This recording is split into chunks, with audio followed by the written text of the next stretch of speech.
bokiem pojedziemy. O.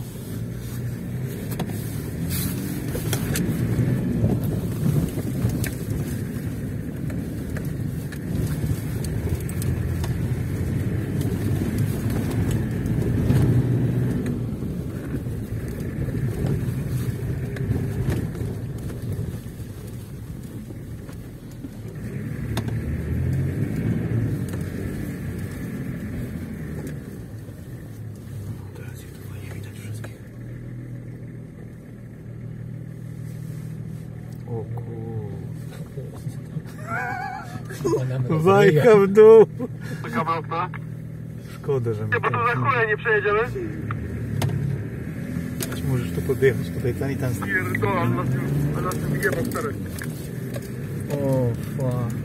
I zaraz przeszła. Dobra, jedziemy, chuj tam. O, Idę szykować. Biały siedzi. Jak on tam siedzi, to my do niego jedziemy. To po co? chyba nie ma po co. To też będzie siedział. Tutaj wygrzewał się. Ale blokadę ma. Jedziesz, Adrian? Próbuję, chyba. On już stoi? Tomek wychodzi.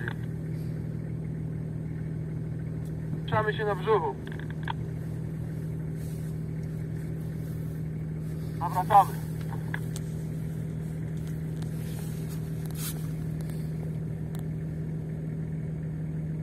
Idziesz? Kurwa, ja na szybkich biegach jechałem.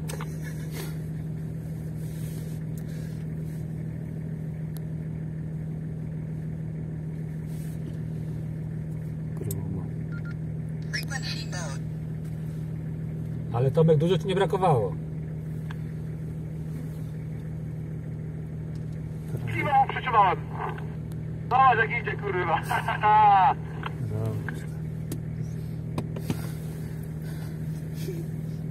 Ten też teraz to grubo pójdzie ci powiem. Tam nie będziemy wjeżdżać. My jedyny tak jak... Jeszcze tego nagramy. Aha.